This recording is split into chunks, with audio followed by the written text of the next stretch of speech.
Hello, and welcome to this Nature Research custom media webcast titled The Revolution and Evolution of Activity-Based Protein Profiling, a chemistry-first approach to drug target and lead discovery.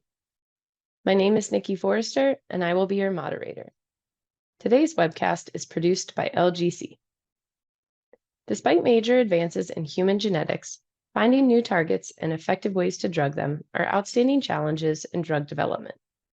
Activity-based protein profiling is an emerging and promising method for discovering new targets and connecting them with lead compounds for drug design. Today's webcast will introduce the fundamental concepts of activity-based protein profiling and explore their utility in drug discovery, highlighting their potential for treating brain and central nervous system diseases. We'll begin the webcast with presentations from Dr. Megan Matthews from the University of Pennsylvania and Dr. Matthew Puchensky from Virginia Tech. We'll end the webcast with a Q&A. To ask a question, just type it in where it says Ask a Question and then press Submit at any point during the webcast. We'll do our best to answer all of your questions. Good morning, good afternoon, and welcome to this webcast. My name is Joe Lackey, and I'm a technical specialist for Toronto Research Chemicals. As a very quick introduction to the company, TRC was founded by the Dime brothers, David, Larry, and Charles in 1982 as a spin-out from Toronto University, and we've been providing complex organics to the research and pharma communities for more than 40 years now. TRC was acquired by LGC in 2019, and TRC is particularly active within drug discovery. We have a large range of research chemicals in support of the topics that will be discussed today, including chemical probes and stable isotopes, as well as synthetic chemistry tools such as building blocks and linkers. And we've got a really active custom synthesis department as well, including wide-ranging capabilities such as synthesis of lead candidates and production of custom chemical probe libraries, for example. So today's webcast is the first in a series of events that we're staging to spotlight for our customers particularly hot topics with potential to transform the field of drug discovery. And today's theme is activity-based protein profiling, known as ABPP. So ABPP was founded on the use of small amino acid selective electrophilic chemical probes, and these bind to the active site of enzymes binding to amino acids there. And the probes have proved as an excellent starting point to define a druggable space from which lead candidates can then be developed, leading to some high-profile, notable successes. And so I'm delighted to be joined by Dr. Megan Matthews of the University of Pennsylvania and Dr. Matthew Puchensky of Virginia Tech. And I was struck by how passionately Megan speaks about the history of ABPP and the potential of this field to transform drug discovery. And I'm really pleased that Matt's agreed to give valuable insights from a biological perspective based on his considerable experience in this field. And so without further ado, I'll hand over to you, Megan. Thanks very much. Okay, thanks so much, Joe, for that really kind introduction. And, as you were saying, despite advances in genetics, there's often no roadmap for how to translate this information into drugs, and activity-based protein profiling, or ABPP, offers an approach to do this and has led to the discovery of enzymes, inhibitors, and drugs. So shown here in green, functional nucleophiles in proteins are covalently labeled by or covalently react with electrophilic chemical probes on the basis of their enhanced reactivity.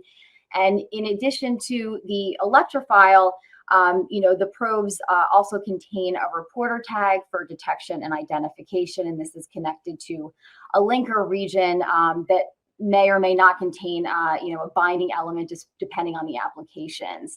And some of the probes that you'll see later in the talk contain an alkyne handle, and this is useful for late-stage conjugation of a fluorophore or affinity tag using click chemistry. And so one major reason, that will describe why these tools are so powerful is that, they have this, pretty unique capacity to, immediately connect a potential drug target with a druggable functionality. So, while on a first level, they can be, used to discover, discovery tools for basic biology, but then they often very rapidly can translate to lead compounds for drug design. So I want to give a little more context and some historical perspective that I think really highlights, how revolutionary the idea was behind this approach, at the time. So in the late 90s, the focus of the field of enzymology was, really about understanding the basis for this like super exquisite specificity enzymes had for their substrates. And then, understanding the various mechanisms for molecular recognition. So, terms like induced fit, lock and key, and conformational selection were sort of the momentum then. And what this focus of the field, suggested is that, enzymes and the transformations they catalyze are so tightly controlled and so specific that if you want to inhibit one of these, with another molecule, you had to know the substrate, because a viable inhibitor would have to mimic that substrate just to get access to the active site. So this obviously created, a lot of barriers.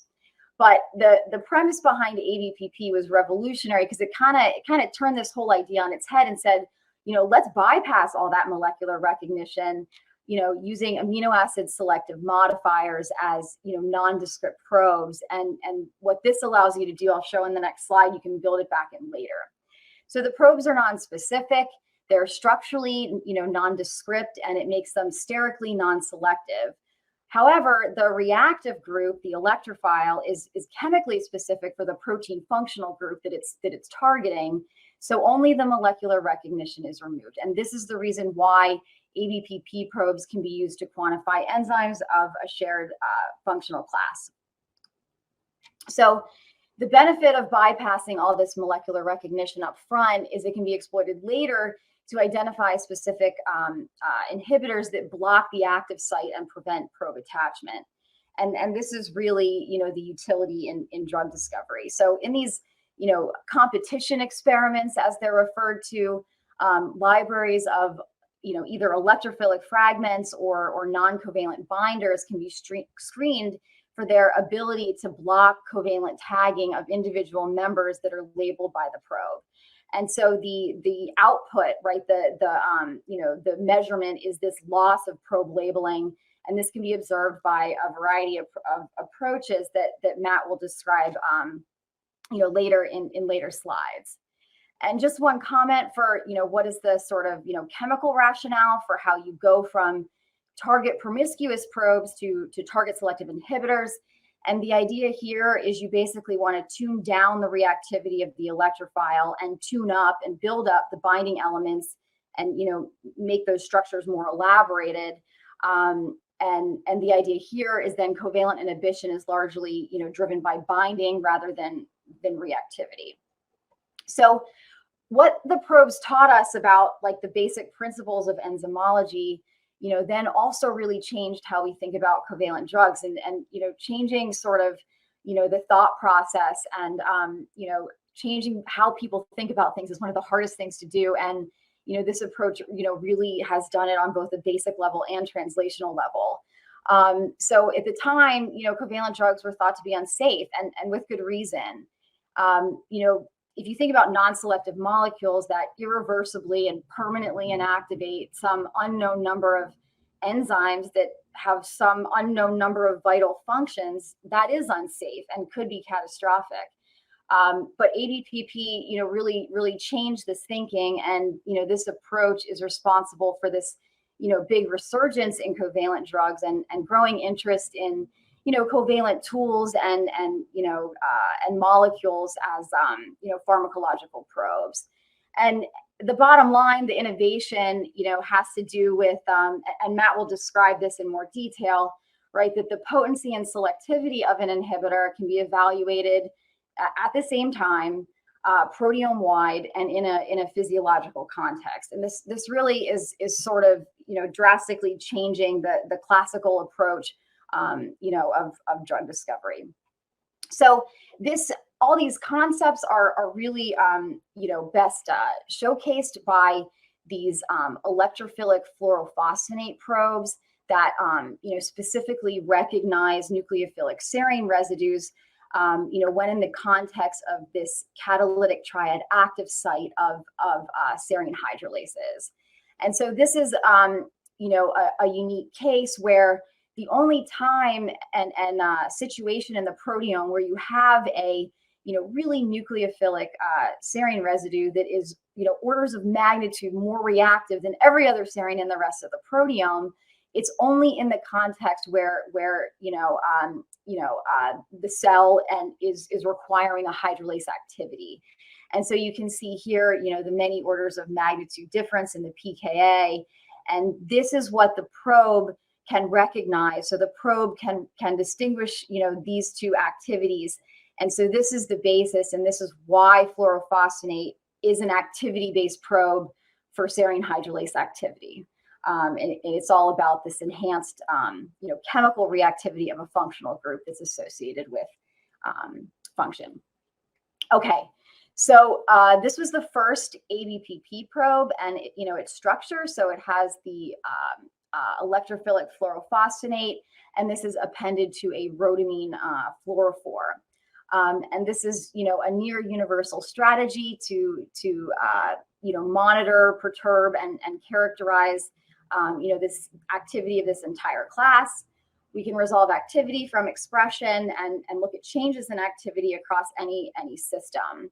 So here, lysates, from a variety of sources can be treated with the probe to label nearly all the functional serine hydrolases in the background of everything else in a cell lysate. And then this is followed by SDS page and in-gel fluorescence scanning to produce this probe labeling profile. And so this is an activity profile. This often does not correlate with a typical expression profile. And this is really important because these two things are very different, and oftentimes it's the activity of an enzyme that is dysregulated in disease, whereas expression may not give you the full picture. And so as expected, if you look at the activity profiles across different tissues, you can see that they are changing and different. And this is in part what gives rise to, tissue specific function. So, as I said, probes and these inhibitors, are really compatible in any biological system and diverse context. So living cells and culture, tissues and whole organisms, everything from, pathogenic bacteria up to mouse models. By using an enrichment tag, this can be used to identify targets of probes and drugs and their mechanisms by quantitative proteomics. Using a fluorophore, they can be visualized in intact cells and tissues, to get spatial and temporal resolution of probe reactivity. And this is useful to give insight into function. And then finally, what, sort of is the focus today, is we'll talk about, how we can, use this approach for inhibitor and drug discovery. Okay, so I won't talk in too much detail about the proteomics methods, but just generally, there are two major platforms. The first one, if you have a probe labeled proteome, right, this can be conjugated to an affinity handle like biotin enriched on streptavidin resin, and then you can do on bead proteolytic digestion to release the proteins as peptides that had reacted with the probe. And then on the MS2 level, so the parent ions for all these peptides are fragmented, and this produces this classic fingerprint that gives you the identity. And more recently, by incorporating these like mass tag barcodes where you can differentiate conditions, these can be directly compared by fragmenting them on the MS3 level.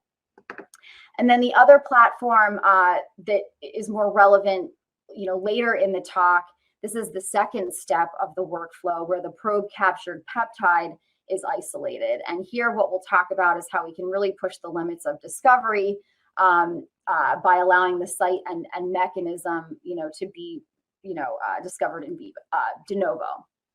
So, okay, moving on, if we look back, how this all began and the motivation and, how does, such a robust sort of, widely used technology. How do we get there, right? And it started, just from asking a very specific biological question and trying to figure out tools to solve it. So these are the original, So these are the original molecules that Ben and Matt made, and their motivation was, to study the specific enzymes that they were interested in at the time, fatty acid amide hydrolase, or FAAH, and the proteasome and different cathepsins. And I want to mention, it's not just about the biological question. It also matters the people who are asking it.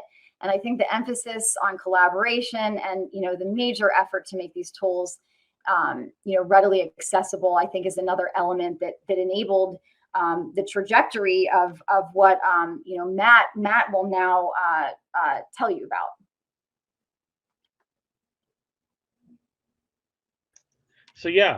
So I wanted to start by just talking about how these tools developed into real actionable technologies today.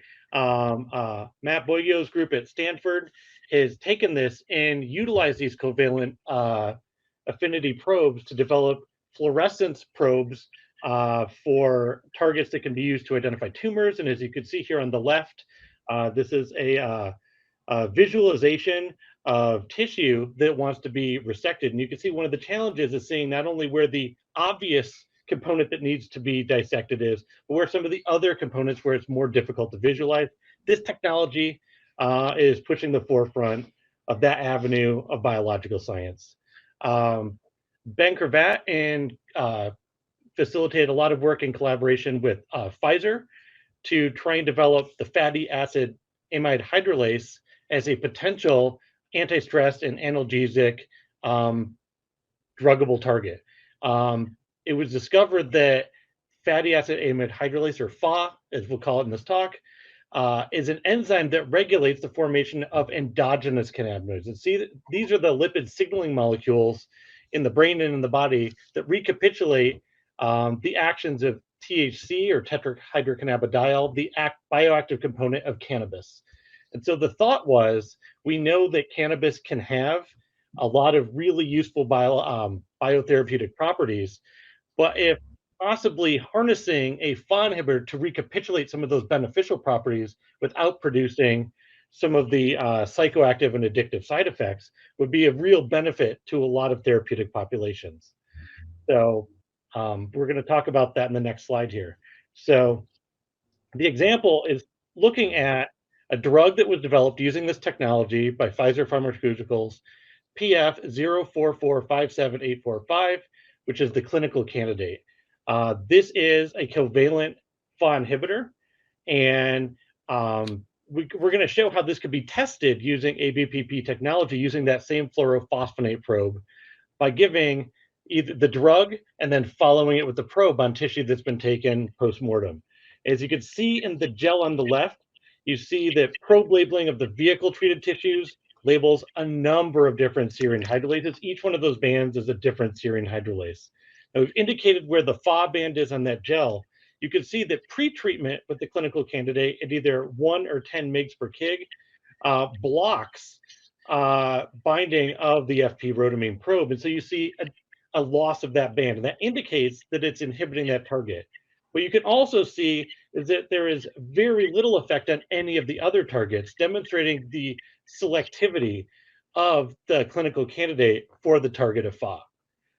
So this gives us an idea of probe-wide selectivity.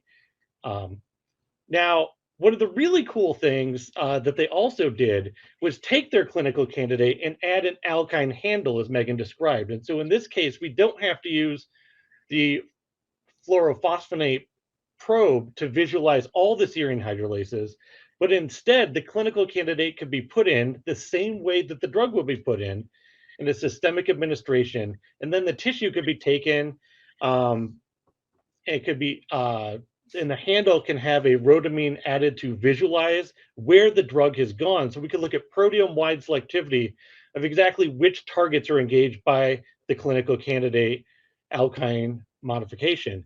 And what we could see here is in wild type FAAH++ animals, treatment with the clinical candidate alkyne shows a visualization of a single band at the size where FAAH would be expected to be seen. And if this same drug, the PF alkyne, is added to FAAH knockout animals, which do not have the FAAH enzyme, has been genetically removed, you can see the loss of that band. And so this shows that the clinical candidate shows exquisite selectivity at the doses being used, where it's not hitting any other potential off targets as used by this technology. What this does is gives a lot of really important information about a drug that's covalent to show that it has very few off targets at the doses it's being delivered. So it gives you information about both potency and selectivity in vivo, the way the drug would be administered, which is really, really useful information for moving forward in clinical trials. So yeah, although covalent targeting of FAAH with the Pfizer compound was shown to be safe in the clinic for the reasons that Matt described, the capacity to make covalent drugs safe was demonstrated by the unfortunate reality of what happened in this clinical trial by this company Bile in 2016, where a different FAAH inhibitor was developed and it led to several deaths in phase 1. And the reason was due to neurotoxic off-target activities, which were demonstrated in these ABPP profiles shown here, comparing the two compounds, where you can see with the Pfizer compound only FAAH1 and FAAH2 were targeted, whereas with the Bile compound, many other serine hydrolases were hit as well, including ones that were linked to organophosphate neurotoxicity and neurodegeneration.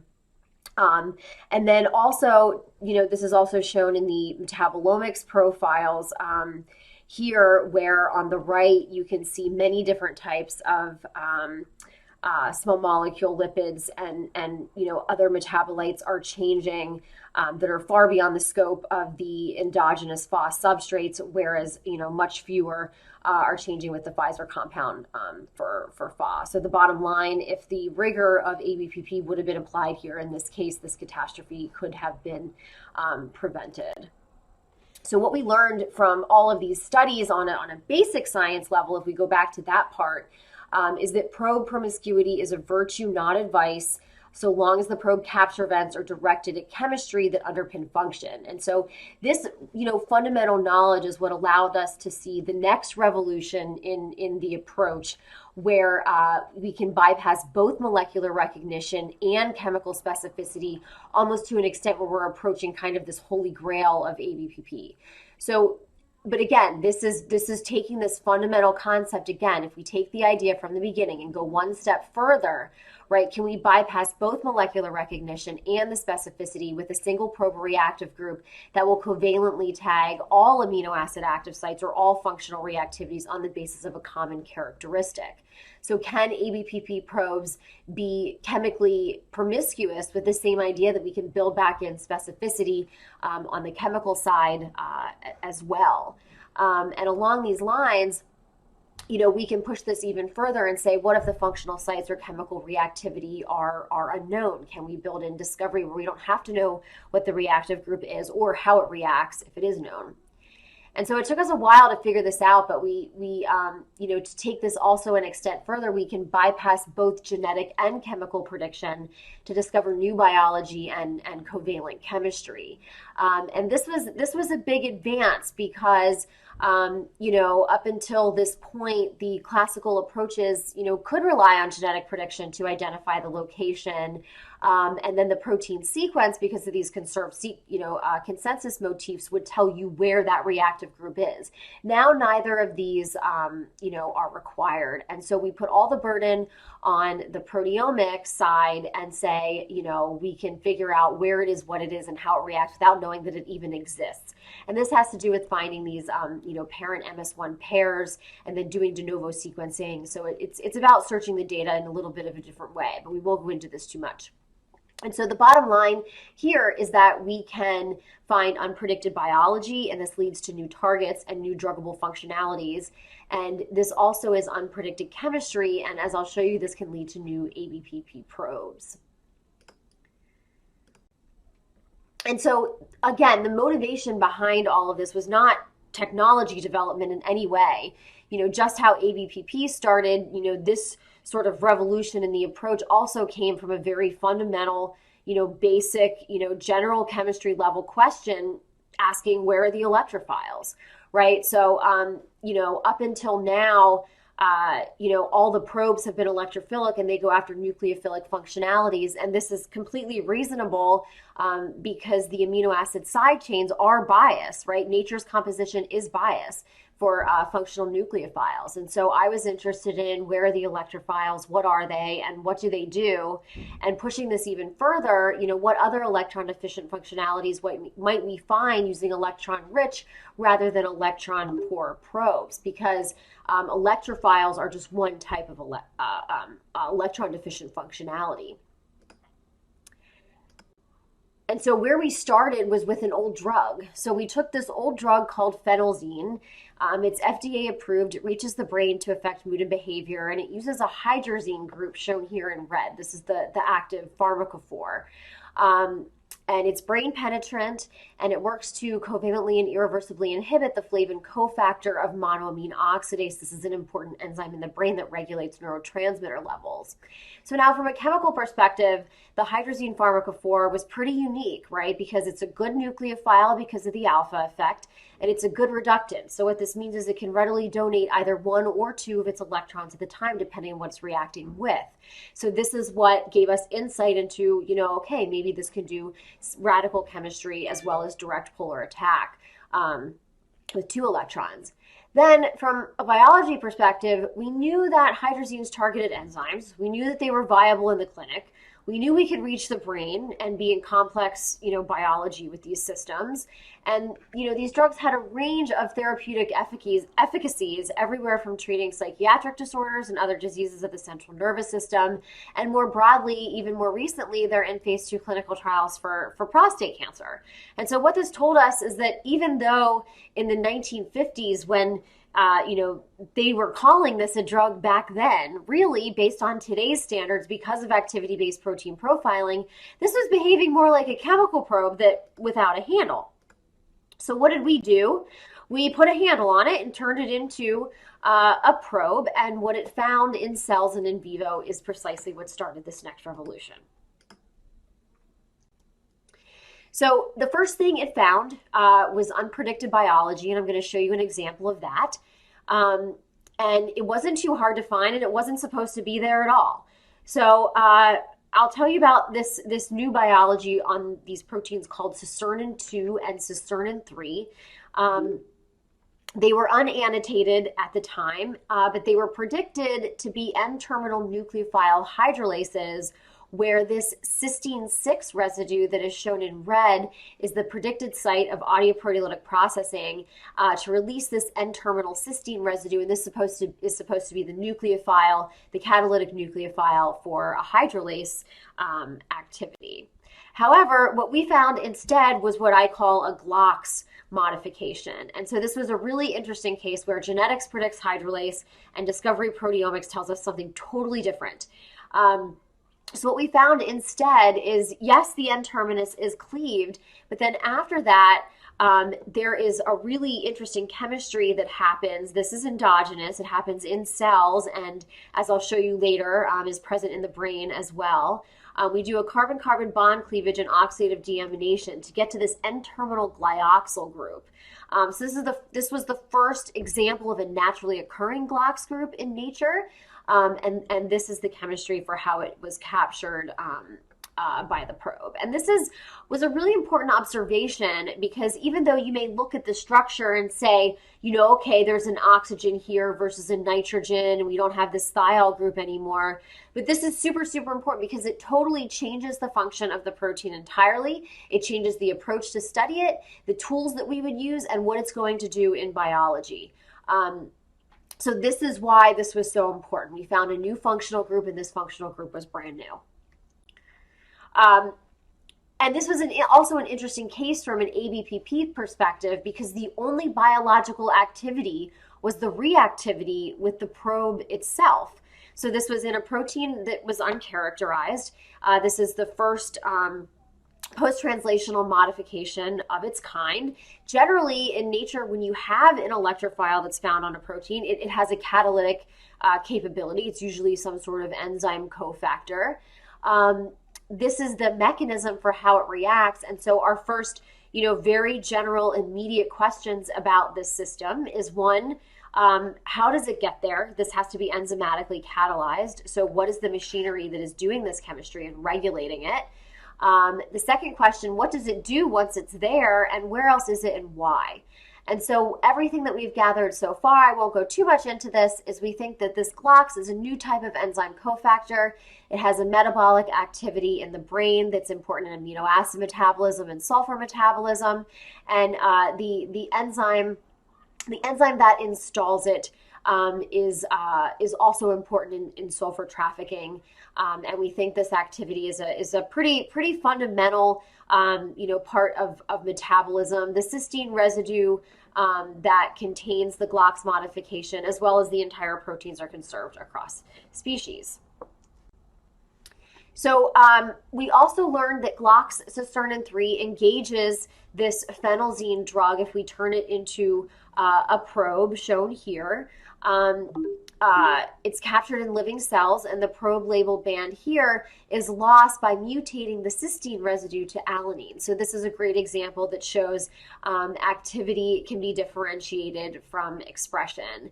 And here, this is in vivo proteomics data on the right showing that endogenous cysteine 3 is captured by the phenelzine INE probe, very similar to its endogenous target monoamine oxidase, which was captured throughout all tissues. However, we are only detecting the Glocks cysteine 3 in the brain, which suggests it has a metabolic activity in the brain. So as Matt demonstrated very nicely, why ABPP makes covalent drugs safe and showed this gel.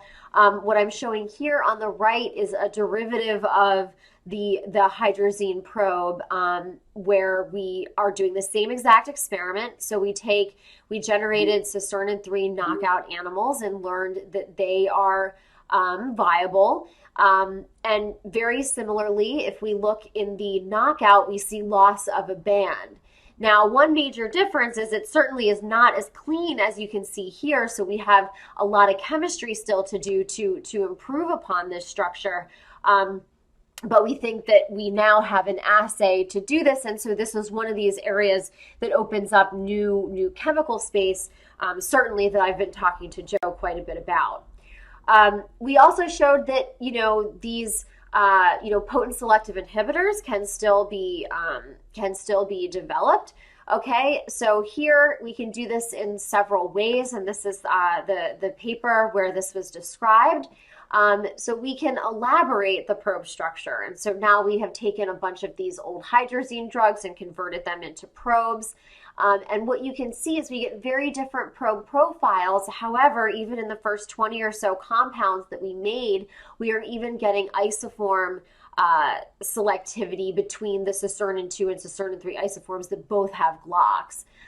So this was really promising and also suggests that we can develop cofactor selective probes, which we have been doing now.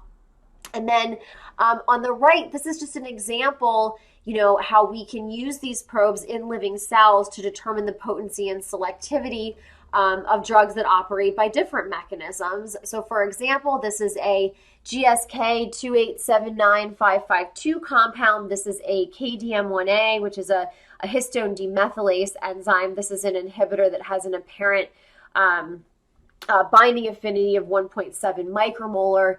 And, by doing a competition type experiment, like I mentioned in the beginning, and looking for disappearance of that probe labeling band, we can get an IC50 value that matches the apparent Ki for this drug and its target.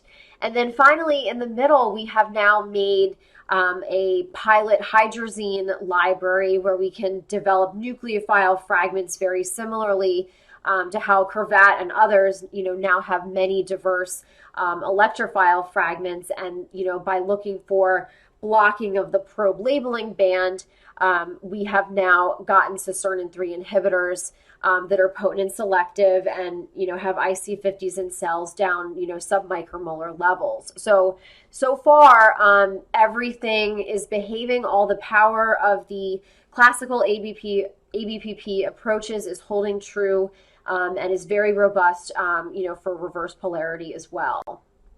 So we started digging into the literature because we had no idea what this Glocks did, nor what the function of the gene was, because no one had studied it. But if you dig pretty far back into the literature, I got into the flybase and found that the ortholog is actually was a hit and a potential orphan pain gene in a genome-wide Drosophila screen for heat nociception. So this gave us this led us to Matt, and where we started collaborating, with his group at Virginia Tech to test this phenotype. So if you look at in the wild type knockouts compared to the wild type mice versus the Serine 3 knockouts, basically it eliminates this response, this change that we see to thermal nociception that was observed in wild type mice. So this is consistent. This is consistent with the knockout. So this shows how we can use ABPP where literally nothing was known but the reactivity with the probe itself. And now this is helping us, understand the function. And we now know that Serine 3 plays a role in thermal nociception in male mice.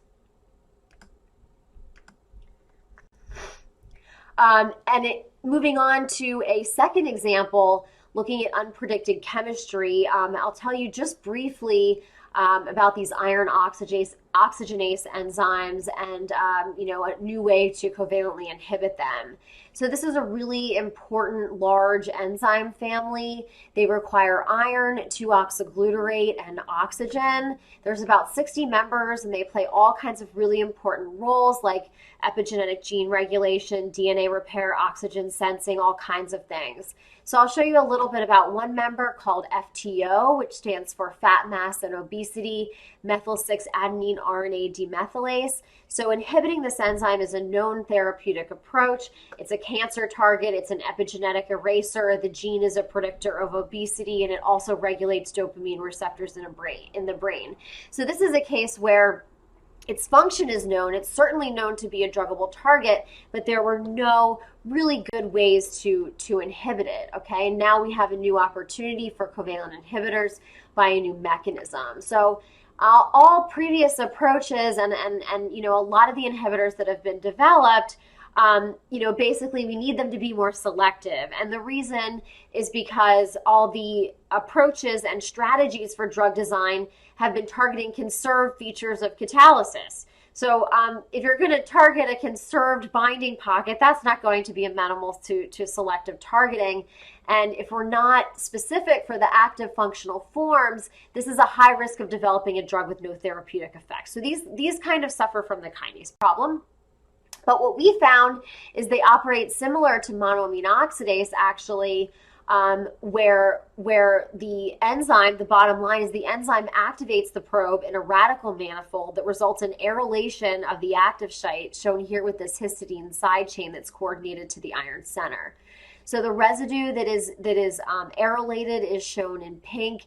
The iron is shown here in brown, and the 2-oxyglutarate is shown in yellow. And so we never would have anticipated this chemistry. And I know this is certainly true because this was the class of enzymes that I studied myself during my PhD work and know a great deal about.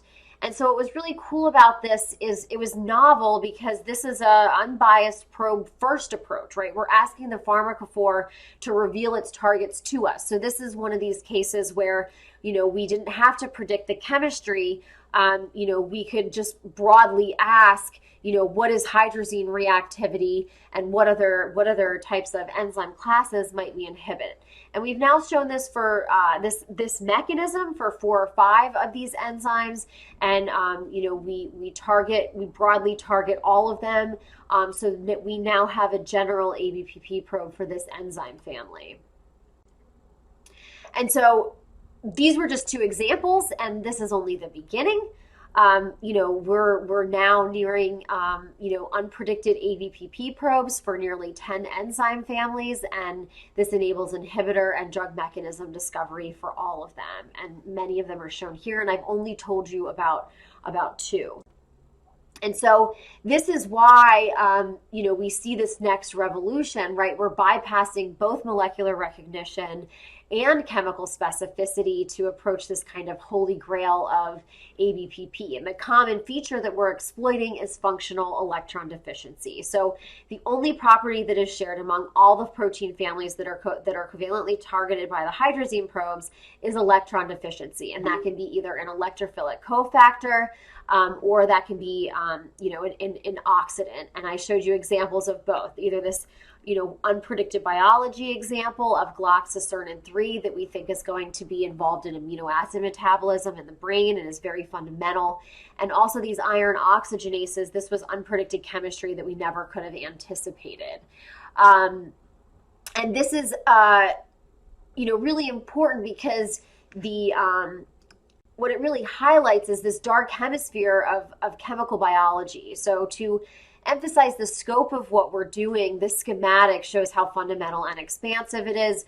We can study anything that's electron deficient, and probes no longer have to be chemically specific, and the promiscuity remains a virtue rather than a vice because we retain all of the features that make the method so powerful at their core. An additional feature here too is we can do the true de novo discovery, and this is also very useful because we can now start to look at post-translational and metabolic regulation because all of these enzymes are, involve this. And this is also really useful because we can help genetics and we can help chemistry where both of these, where predictions, aren't working. And this is the next step that we foresee in the ABPP revolution. So our future directions, again, just breaking it down, we see a new area for chemistry, right? This is a lot of new chemical space to explore. Can we chemically tune nucleophilic fragments the same way that we've been able to for electrophiles? And can we develop potent selective inhibitors for some of these high-value targets as pharmacological tools? Certainly new biology, right? De novo cofactor discovery. So we're developing inhibitors of this and mapping the metabolic pathway and what happens in genetic knockout and pharmacological inhibition. And sort of we can ask some new biological questions as well that I think might lead to some metabolic drivers of disease. For example, we can measure changes, global changes in enzyme activity across microenvironments. And so with that, thank you. And please, we'd be happy to take any questions, and my contact information is listed here.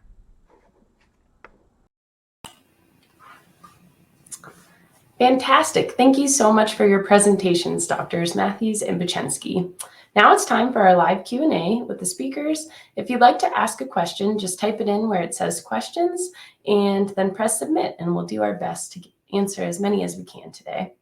And it looks like we've already got a few that have come in, so thanks so much to everyone who's already submitted questions.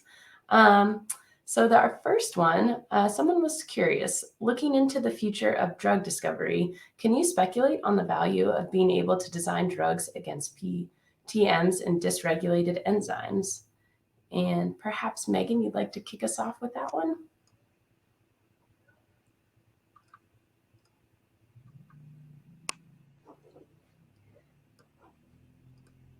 Hi, Nikki. Can you see me? Yep, you're. Yeah. Okay. So, I think this is a really great question. Thinking about post-translational modifications, right? This is a different, direction of activity, right? And so I think it allows us to really look at, kind of metabolic drivers, because these post-translational modifications, are enzymatically installed and enzymatically regulated. Many times they're transient. It involves metals and oxygen and, key metabolites that are known to be dysregulated, across various diseases. So because these enzymes are sensors for all these things anyway, and because our probes, only look at activity dependent changes. It requires all of those things, the approximation of all those things to come together. I think we have a chance to ask, what are metabolic drivers and the kind of context dependency of, how pathways and how metabolism gets dysregulated and how that impacts enzymes. Great. Matt, do you have anything you'd like to add to that? If he's with us. I am. I'm just technologically impaired. No problem. No, I agree with all those things. And I think, PTMs tend to be the things that we're not looking for when we look in naive animals that are happening in some of these disease states. And so when we're interested in developing a lot of these tools using chemical probe, many of us are ultimately interested in developing drugs to try and treat disease states. And this is going to be where a lot of the unexplored space is. And so it's a really exciting time to have these new tool sets to be able to do this. We have another forward-looking question that popped in. Someone was wondering if you anticipate the originally described electrophilic ABPP probe design or the reverse phase nucleophilic approach you described, which one will be the most useful in terms of pursuing a significant number of high-value targets?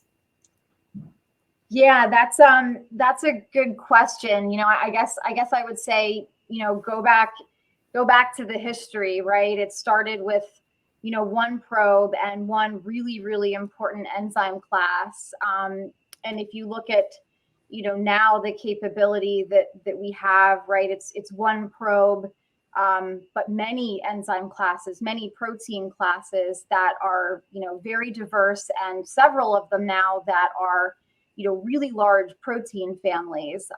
So if you look at it that way,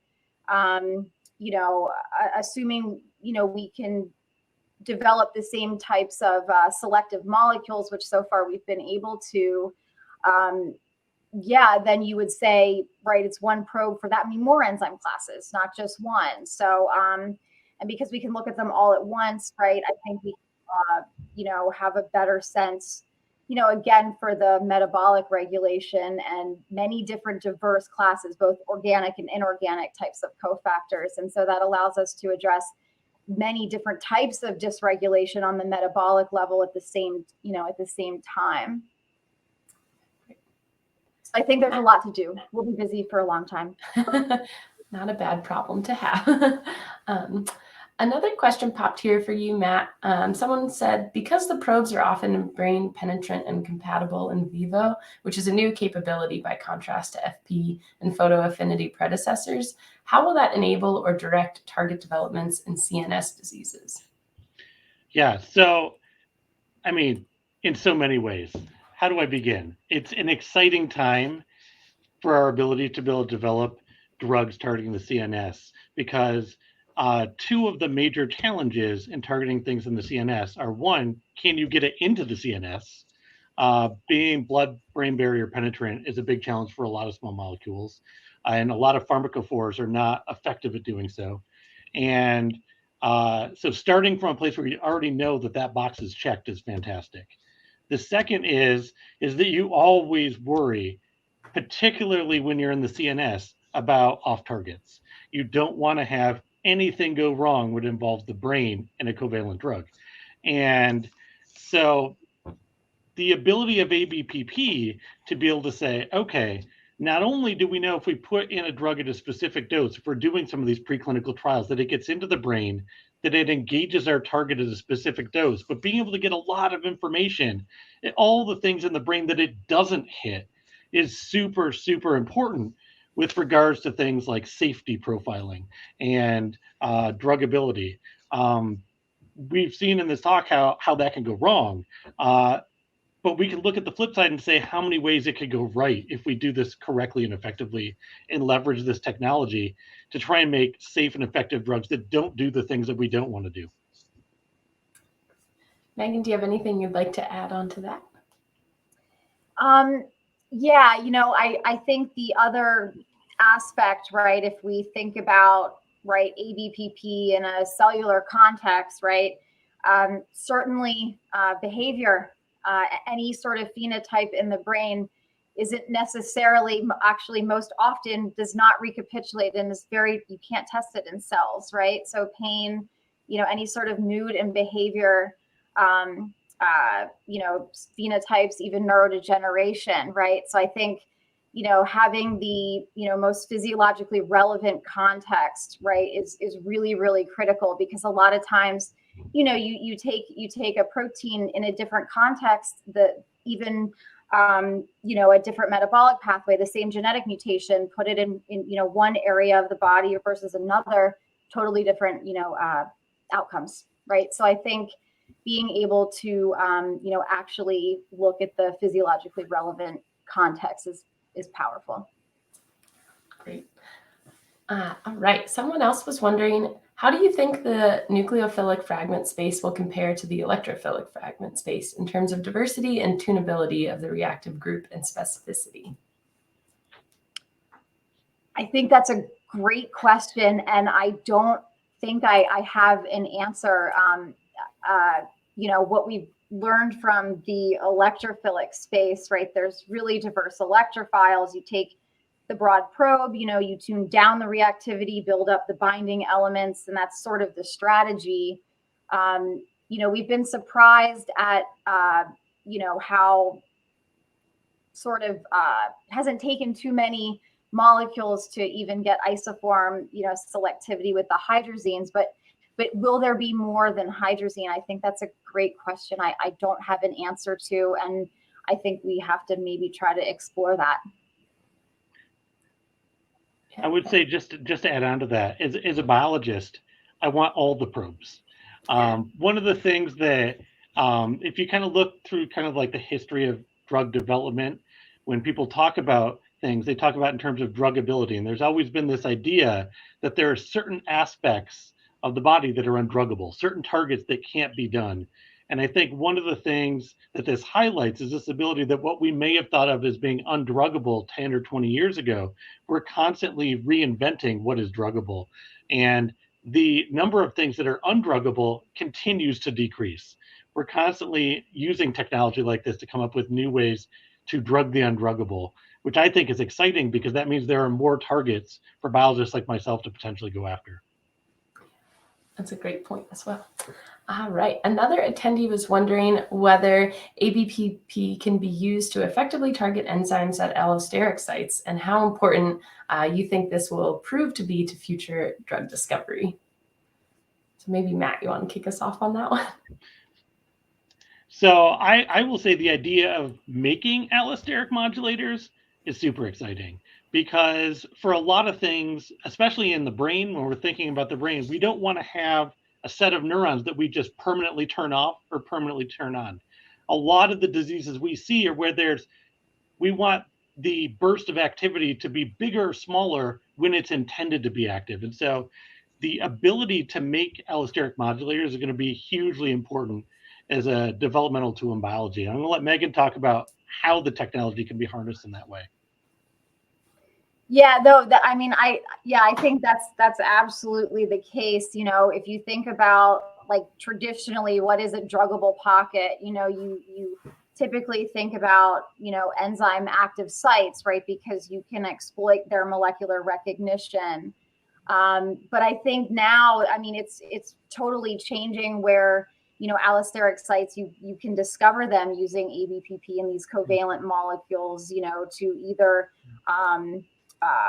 you know, disrupt protein complexes, you know, find these undruggable, you know, pockets, these more transient, you know, allosteric sites that, you know, maybe are disfavored. And maybe you know, there's even cases where you have intrinsically disordered regions, and a small molecule will kind of trap, you know, that region in a, you know, more structured, conformation that's a signature of function, actually. So I think that where it's going, and we're pushing it much further than, you know, anyone ever thought possible. I know there's a lot of work that's been done going after reactive cysteines, which don't necessarily have to be in the active site. That's a really poignant way of trying to address this from a covalent perspective, but also with the the use of some of these photo affinity probes, you could take non-covalent drugs and make them pseudo-covalent, so you could study where the binding pocket is and try and develop some of these non-covalent allosteric modulators. So there's a lot of different ways. We're just at the beginning of trying to harness this from an allosteric perspective. Yeah, really interesting. All right, another question that popped up from one of our attendees. They were wondering, if you have a molecule but don't know the targets, how can this technology help identify the targets? Yeah, I think, that's a great question. I think similar to, that old drug, to stick a handle on it is one step, right? So you can fish it out. But, there's ways you could take, there's examples in the literature where there's, a non-covalent drug, for example, and then, you can diversify it or basically, put a covalent reactive group on it.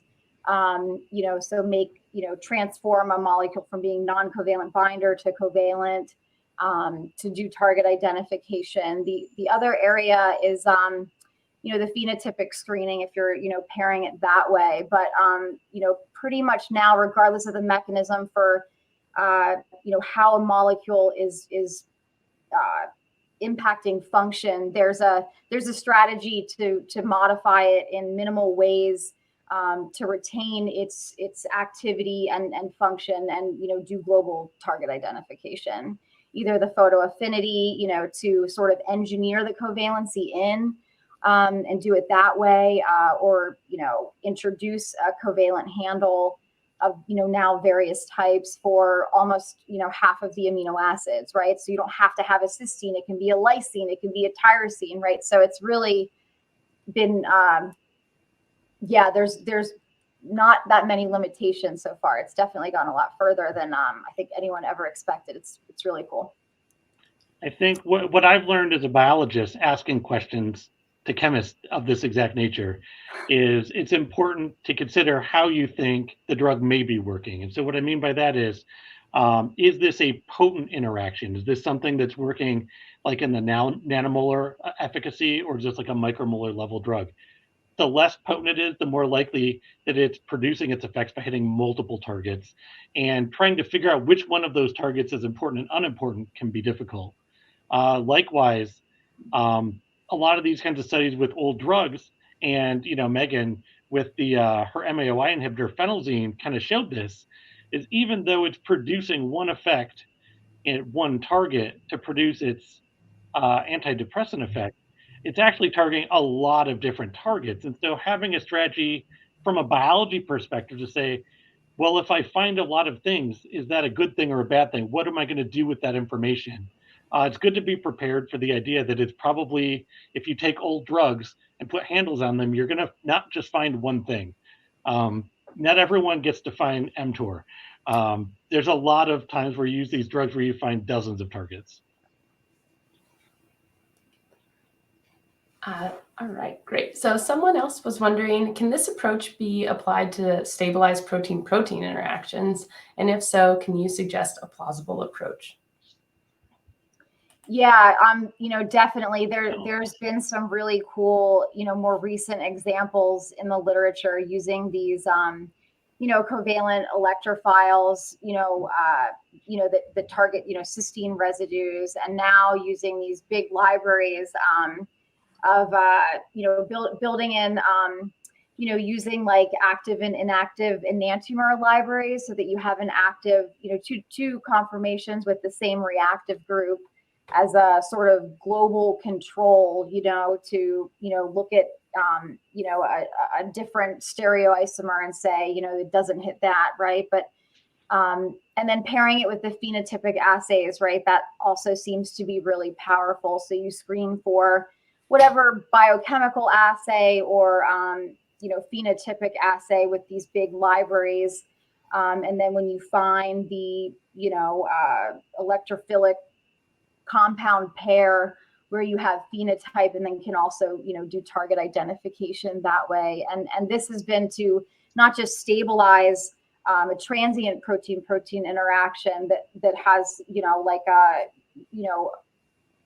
changes, impacts cancer cell growth or something like this, but also disrupting complexes, to the same effect. So it's and I think the stereochemistry, the libraries, and the phenotypic screening, seem to be the key things, and using size exclusion chromatography on pairing it all with that at the same time, to look for either stabilization or disruption of a complex with molecules. Matt? Kind of going back to what we were talking about earlier, one of the really interesting things behind doing one of those approaches is you don't necessarily need a high affinity. If you have a binding pocket on each target protein, you don't necessarily need a high affinity drug protein interaction for either binding pocket if the drug is binding to both. So if you might have a high nanomolar, low micromolar affinity for the binding pocket on protein A, a low micromolar for protein B. But if you have a drug that's hitting both pockets and they're near each other, then you might end up with a nanomolar or high picomolar affinity for the complex. And that's one way of making a drug that can have really exquisite selectivity for the protein-protein interaction as opposed to just the protein itself. So there's definitely approaches to doing that. And I think from a biological perspective, they have a lot of really good promise. Another question that came in is someone was wondering, is there potential for this to be used on proteases? Oh, absolutely. Yeah. So that is, I would say that's sort of part of where it all began, right? So, proteases, cysteine proteases are a great example, from the work that Matt showed with, the surgeon tools, right? Like that's all proteases. And so, that has been developing from the beginning, and it's been, super, super useful in the same way for the hydrolases. Yeah. All right. Another question from one of our attendees. They were wondering how do alkaline modified compounds behave to select specific enzymes? So typically, the alkyne group is used as, kind of the handle for click chemistry to be able to fish it out. And the benefit of the alkyne handle is, right, it's small, right? So if you are appending that group, then, you wouldn't expect for the function of the parent molecule to be drastically, changed, right? So that's the benefit. But certainly alkyne, groups can also, in certain specific cases, right, also inhibit enzymes of different classes in different ways, right? But typically it's, used for the click chemistry handle, to fish things out later with different detections, either for affinity and pull down imaging, with fluorophores, that kind of thing. Matt, do you want to add anything to that? That pretty much sums it up, other than I'll just say that just as a proof of concept, and the example we showed with the development of the FAAH inhibitor by Pfizer, they did head-to-head comparisons with their initial drug and their alkyne modified drug, and showed that they had pretty similar, if not nearly identical, pharmacology against the FAAH enzyme. And so it kind of highlights that if you put the alkyne in the right place, it doesn't really have that much effect on the drug effects on the target enzyme. And so there's always the possibility that there will be an effect, but it's the lowest probability of having an effect compared to other modifications that could be done to accomplish similar things. This is another kind of process-related question, but someone was wondering if you have to pre-process your proteomics data set. If so, how do you usually do them? And are there any resources you can share with audience members? Yeah, so absolutely. There's a lot of, you get this sort of raw file that has all different levels of, dimensions of information. And depending the question that you're asking, there's, yes, various ways to filter that data. And a lot of the stuff that, that we've done recently, it's sort of using isotope tricks, right? Where, We're looking for a peptide pair that has a defined mass differential when we don't even know what the identity is or anything like that. But if we have some sort of signature that gives us some sort of information, that's like, one filtering tool. We have another one where, if we're doing the mechanism discovery and we're like, okay, here's this pharmacophore, we don't know what it reacted with or how it reacted, how do we figure that out? So we, build in N15, heavy isotopes into the hydrazine. And then, if it's one mechanism, if you lose the hydrazine in its radical chemistry, you won't see any kind of mass shift, right? There won't be an N15 shift. Whereas if it's a polar mechanism, you will see that.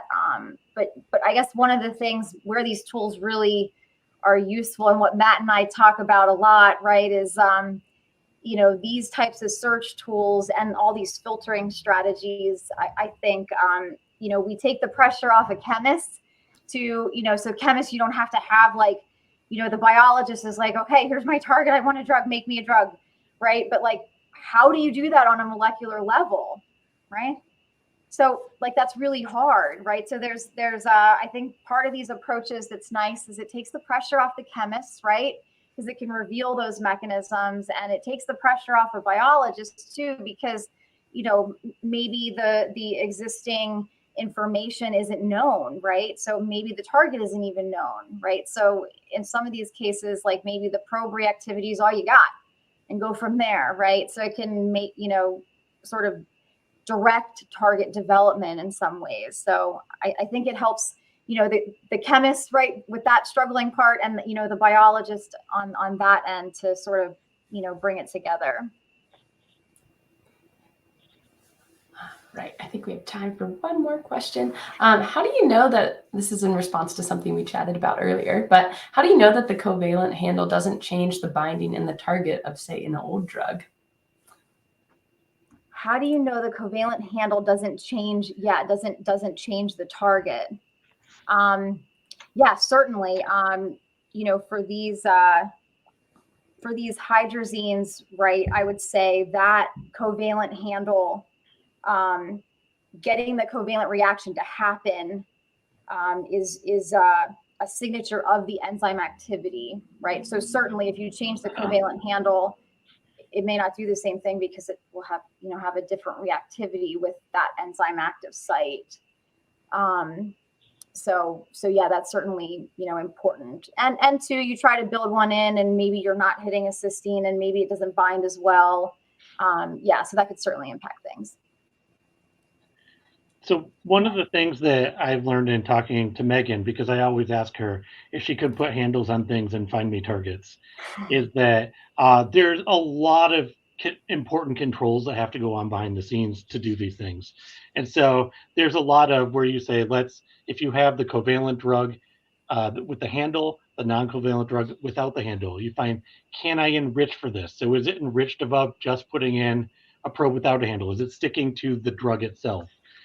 Can you compete it off? So if you first put in your drug and then put in your probe, does the probe no longer capture the protein? Is it actually interacting with a specific binding pocket or amino acid or set of amino acids on the protein? And so there's not one experiment that's going to answer that. You want to do a whole series of experiments to try and get as much information as possible that convinces you that whatever thing that you're capturing is druggable by the mechanism that you think it's working. And this is really important. You don't want to just throw drugs at proteins and say they stuck somewhere. That's great. You want to know exactly how it works so you can control it in a way that's biologically relevant. Awesome.